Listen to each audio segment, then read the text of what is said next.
5 దశాబ్దాల తమిళనాడు రాజకీయాల్లో కొత్త శకం మొదలైంది. రాజకీయాల్లోకి వచ్చిన రెండేళ్లలోనే సంచలన విజయాన్ని నమోదు చేసిన టీవీకే పార్టీ అసెంబ్లీ బలపరీక్షలో నెక్కింది. తమిళనాడు మ్యాజిక్ ఫిగర్ 118ని దాటేసి 144 మంది సభ్యుల బలంతో బల నిరూపణ చేసుకుంది. విజయ్కి వ్యతిరేకంగా 22 మాత్రమే ఓట్లు వేశారు. 59 మంది డిఎంకే సభ్యులు బల పరీక్షలో పాల్గొనకుండా వాకౌట్ చేశారు. తమిళనాడు అసెంబ్లీ ఎన్నికల్లో 65% ప్రజలు విజయ్ను వ్యతిరేకించారని ఉదయనిధి స్టాలిన్ ఆరోపించారు. షణ్ముగం నేతృత్వంలోని 30 మంది అన్నాడీఎంకే ఎమ్మెల్యేలు ప్రభుత్వానికి మద్దతు ప్రకటించారు. మొత్తంగా తమిళనాడు రాజకీయాల్లో కొత్త ప్రభుత్వం కొలువుదీరింది. దశాబ్దాలుగా తమిళ రాజకీయాలకు డిఎంకే, ఏఐఏడిఎంకేలు మాత్రమే శాసిస్తున్నాయి. 2026లో మొత్తం కథ మారిపోయింది. తొలిసారి అసెంబ్లీ ఎన్నికల బరిలోకి హీరో జోసెఫ్ విజయ్ నేతృత్వంలోని టీవీకే 108 సీట్లు సాధించి అతిపెద్ద పార్టీగా అవతరించింది. తమిళనాడులో టీవీకే విజయ్ వెనుక ఒక కొత్త తరహా కన్సల్టెన్సీ పాలిటిక్స్ ఉన్నాయి. బిగ్ డేటా మ్యాథమెటిక్స్ ఉన్నాయి. కులాలు, మతాలు, సామాజిక వర్గాలు, సమూహాల వారీగా ఓట్ల లెక్కలు పక్కాగా ఉన్నాయి. ప్రజల భావోద్వేగాలను, నాడిని పసిగట్టే ఆధునిక వ్యూహాలు ఉన్నాయి. అన్నింటిని మించి ఉచితాలకు అలవాటు పడిన ప్రజల మూక మనస్తత్వాన్ని కన్సల్టెన్సీ పాలిటిక్స్ సులువు చేసేశాయి. తమిళ రాజకీయాల్ని మలుపు తిప్పడం వెనుక పెద్ద కథే ఉంది. రాజకీయాలను నడిపించే వ్యూహాల వెనుక ప్రజల నాడిని పసిగడతామని చెప్పుకునే కన్సల్టెన్సీ వ్యూహాలు ఉన్నాయి. 12 మంది సభ్యుల మాజీ ఐపాక్ బృందం ఎన్నికల ఫలితాలను తారుమారు చేశాయని క్లెయిమ్ చేసుకుంటోంది. నమస్తే, నేను మీ Sandhya. Welcome to top story.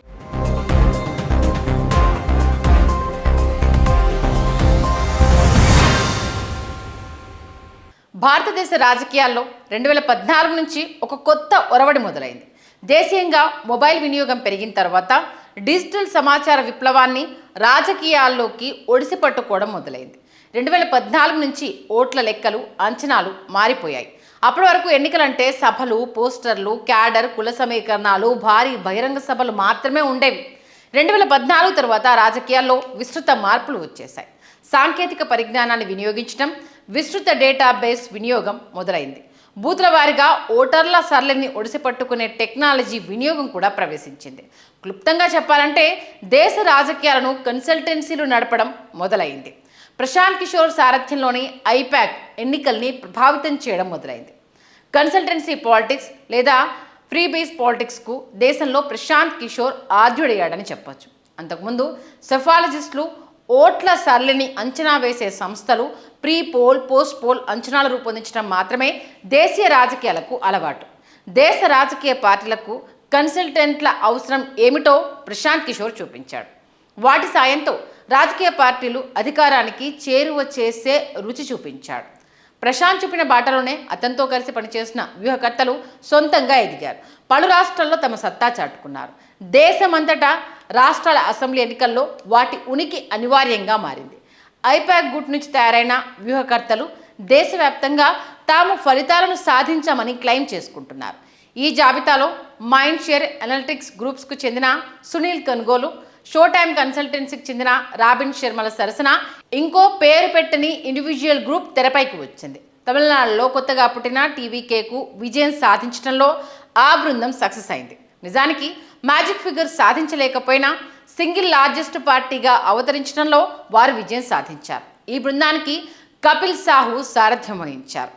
Tamil Nadu ఎన్నికలు ఎందుకు ప్రత్యేకం? తమిళనాడు అసెంబ్లీ ఎన్నికల ఫలితాలు ఈ 2 విషయాలను ప్రత్యేకంగా అద్దం పడుతున్నాయి. తమిళ రాజకీయాల్లో అధికార మార్పు తర్వాత దేశ రాజకీయాల్లో పొలిటికల్ కన్సల్టెన్సీ గ్రూపుల ప్రభావం పెరుగుతున్న వైనానికి ముఖ్యంగా అద్దం పడుతోంది. తమిళనాడు అసెంబ్లీ ఎన్నికలను అన్ని పార్టీలు ప్రతిష్టాత్మకంగా తీసుకున్నాయి. దక్షిణాదిన పాగా వేయాలని బీజేపీ ఎప్పటి నుంచో ఉవ్విళ్ళూరుతూ ఉన్నా అది సాధ్యం కావడం లేదు. విచిత్రంగా రాజకీయాల్లోకి వచ్చిన అనతి కాలంలోనే టీవీకే విజయం సాధించి చరిత్ర సృష్టించింది. ఇక తమిళనాడులో మరోసారి గెలిచి తీరాలనుకున్న డిఎంకే కోసం భారీ యంత్రాంగాన్ని రంగంలోకి దింపింది.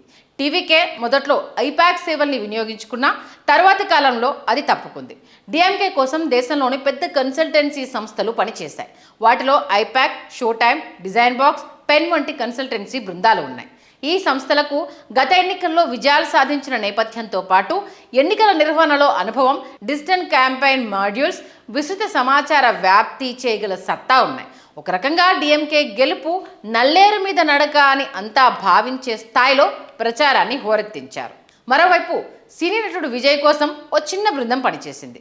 కపిల్ సాహు నేతృత్వంలోని 12 మంది సభ్యుల బృందం ఎన్నికల్లో కన్సల్టెన్సీ సేవల్ని అందించింది. కపిల్ సాహుకు గతంలో ఐపాక్లో పనిచేసిన అనుభవం ఉంది. సొంతంగా ఎదగాలనే లక్ష్యంతో విజయ్ తరపున పనిచేయడానికి ముందుకొచ్చారు. ఎన్నికల్లో విజయ్ పార్టీకి 108 స్థానాలు రావడంతో తమ టీం వర్క్ పనిచేసిందని కపిల్ బృందం క్లెయిమ్ చేసుకుంటోంది. తమిళనాడు ఎన్నికల ఫలితాలను మార్చేయడంలో తాము విజయం సాధించామని కపిల్ బృందం చెప్తోంది.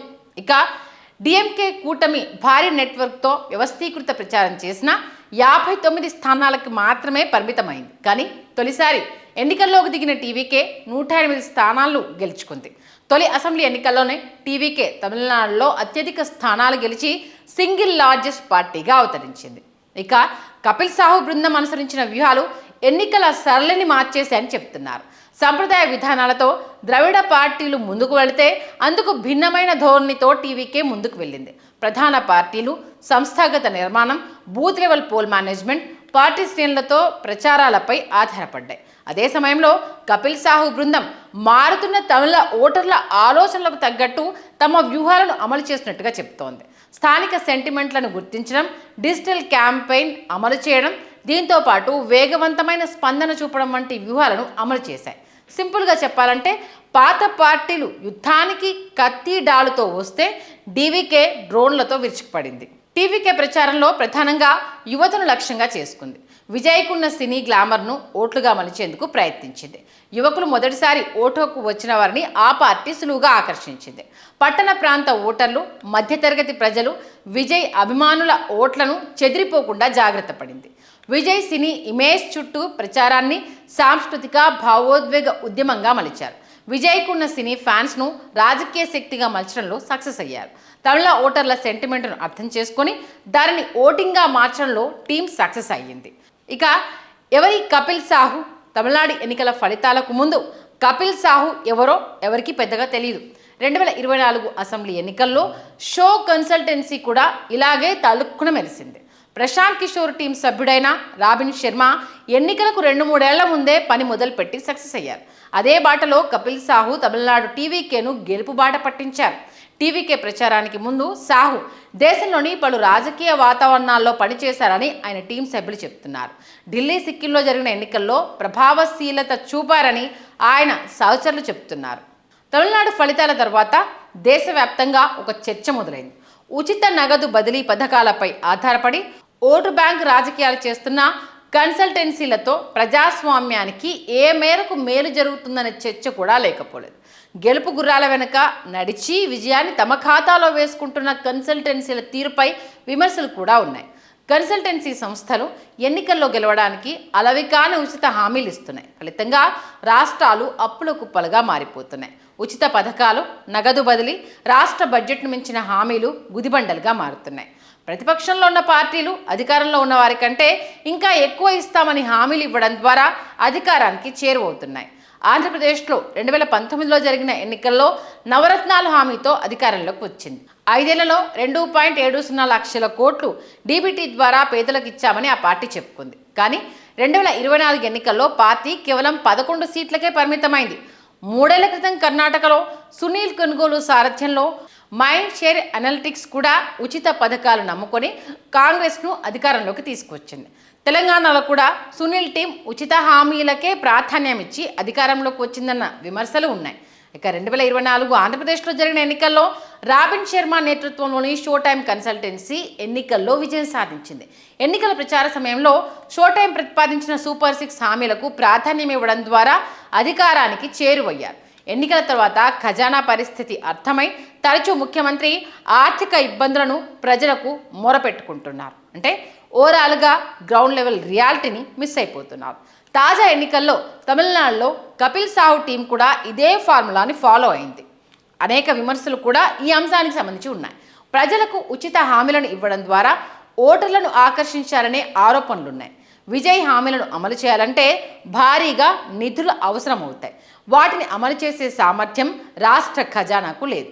మే 4వ తేదీన ఎన్నికల ఫలితాలు వెలువడినప్పటి నుంచి ముఖ్యమంత్రిగా ప్రమాణం స్వీకారం చేసే వరకు హైడ్రామా నడిచింది. ప్రభుత్వాన్ని ఏర్పాటు చేసేంత సంఖ్యాబలం లేకపోవడంతో టీవీకే ప్రభుత్వ ఏర్పాటుపై దోబూచులాట నడిచింది. చివరకు మిత్రపక్షాల సాయంతో విశ్వాస పరీక్షను విజయ్ నెగ్గారు. డిఎంకే వాకౌట్ చేయగా కాంగ్రెస్, వామపక్షాలు, వీసీకే, ఐయుఎంఎల్, ఏఎంఎంకే వంటి పార్టీలు మద్దతుగా నిలిచాయి. అటు ఏఐఏడీఎంకే చీలిక వర్గం ఇచ్చిన మద్దతుతో 144 మంది సభ్యుల బలం టీవీకేకు దక్కింది. నిన్న మొన్నటి వరకు సినీ నటుడిగా వెండితెరపై ప్రేక్షకుల్ని అలరించిన విజయ్ ఇప్పుడు ముఖ్యమంత్రిగా కొత్త రోల్ చేపట్టారు. ఆయన యాక్షన్, కన్సల్టెంట్ల వ్యూహాలు ఏమాత్రం రంజింపజేస్తాయో తమిళ తెరపై చూడాల్సిందే. హలో, తెలుగు రాజ్యం ఛానల్ చూస్తున్నారా? సామాజిక, రాజకీయ, జీవన చిత్రణే తెలుగు రాజ్యం. అతిశయోక్తులు, అసత్యాలు ఉండవు. రాజకీయ కోణం కాదు, ప్రజా కోణమే కొలబద్ద. తెలుగు రాజ్యం వీక్షణ మీ ఉత్తమ అభిరుచికి నిదర్శనం.